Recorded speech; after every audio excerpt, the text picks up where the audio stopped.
Why does the U.S. attack the Houthis? According to Vietnamnet, U.S. National Security Council spokesman John Kirby stated that Washington only wants to prevent Houthi gunmen from attacking cargo ships in the Red Sea. Shared with CBS News on January 14, Mr. Kirby emphasized that the U.S. does not want its activities in the Red Sea to turn into conflict with Yemen. Last week, the U.S. and UK jointly conducted a military operation in the Red Sea in response to the actions of the Houthi Muslim group based in Yemen. The Houthis have pledged solidarity with the Hamas Islamic movement in Palestine, amid the outbreak of the Israel-Hamas conflict in the Gaza Strip. Houthis also announced they would target merchant ships passing through the Gulf of Aden until Israel stops fighting with Hamas. According to the U.S., as of mid-January, 27 Houthi attacks targeting boats have affected more than 50 countries.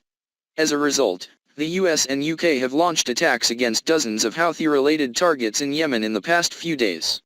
When asked about the campaign's progress, Mr. Kirby said, "We think we've achieved good results." The airstrikes were intended to weaken the Houthis' ability to launch other attacks, he added.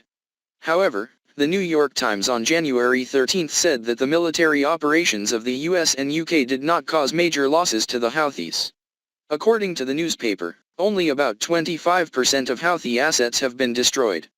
The US and UK offensive campaign against the Houthis has been condemned by Russia and Turkey. Moscow criticized the activities of the US and UK as illegal due to lack of authorization from the United Nations Security Council. Turkish President Recep Tayyip Erdogan also accused the US and UK of trying to turn the Red Sea into a sea of blood. On January 14, Mr. Kirby admitted that Washington does not rule out the possibility of seeing the Houthis launch a retaliatory attack, and is monitoring the situation very, very closely. He said some necessary precautions had also been taken, but did not reveal details. When asked whether the US would fall into another endless conflict in the region, Mr. Kirby said Washington really wants to avoid this development. No one wants conflict with the Houthi forces. We do not want a conflict with Yemen here. We are trying to prevent these attacks, said a U.S. National Security Council spokesman.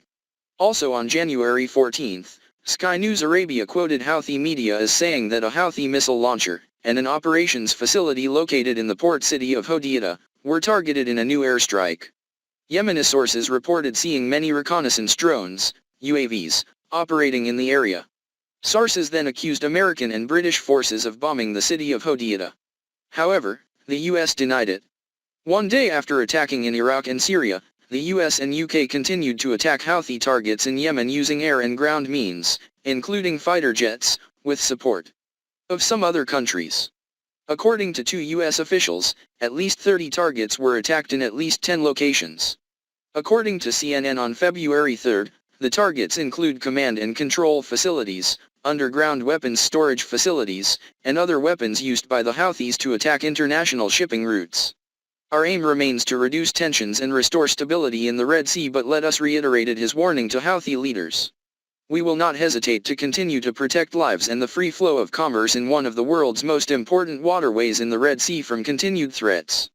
A U.S. official told CNN that 2 U.S. destroyers fired Tomahawk missiles as part of an attack on Houthi targets in Yemen.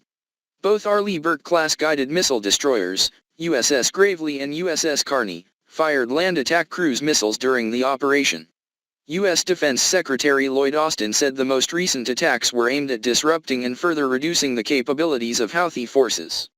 This collective action sends a clear message to the Houthis that they will continue to suffer further consequences if they do not end their illegal attacks on naval and shipping vessels, Mr. Austin said on February 3. International. President Joe Biden gave the green light for the above attacks earlier this week. However, 2 senior administration officials emphasized to CNN that the U.S. does not want to escalate and that the attacks are in direct response to Houthi actions. Last month, Mr. Biden acknowledged that previous attacks on the Houthi forces had failed to deter the group but made clear that attacks would continue.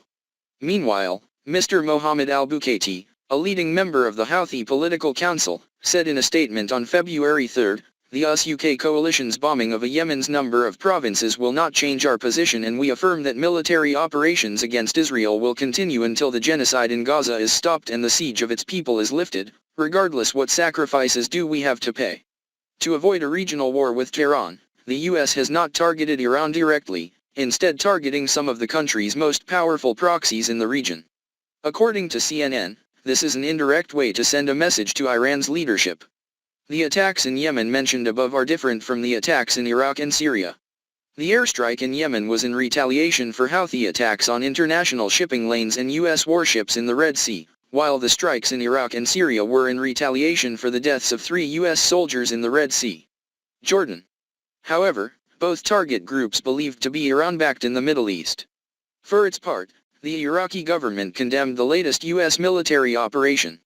General Yahya Rasool, spokesman for Iraqi Prime Minister Mohammed Shia al-Sudani, emphasized that airstrikes in the west of the country, bordering Syria, violate Iraqi sovereignty and will risk causing serious consequences for the country, security and stability of Iraq and the region. In his immediate response, Mr. Kirby said that the U.S. government informed the Iraqi government before conducting the above airstrike.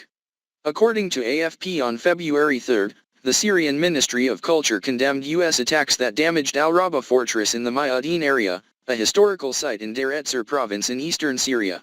A statement from the Syrian Ministry of Culture said that the Al-Raba fortress located along the Euphrates River dates back to the 9th century. According to Al Watan Daily, U.S. airstrikes caused cracks in the wall of the fortress. After developments in Iraq and Syria, on February 3, Mr. Dmitry Polyansky, deputy head of Russia's representative delegation to the United Nations, UN, said that Moscow had requested an emergency meeting of the Security Council, United Nations Security Council. Earlier the same day, Russian Foreign Ministry spokeswoman Maria Zakharova announced that Moscow condemned U.S. airstrikes in Iraq and Syria, and said that the situation needed to be considered by the UN Security Council. On the same day, UN Secretary-General Antonio Guterres expressed concern about the risk of further escalation of conflict in the Middle East after the U.S. carried out airstrikes in Iraq and Syria. Speaking to the press, Mr. Stefan Dujarric, spokesman for the UN Secretary-General, stated, Secretary-General Antonio Guterres is concerned about the risk of further escalation of conflict. He urged relevant parties to take steps specifically to reduce tensions, while taking into account the human and economic losses from a widespread conflict in an area already stained with violence.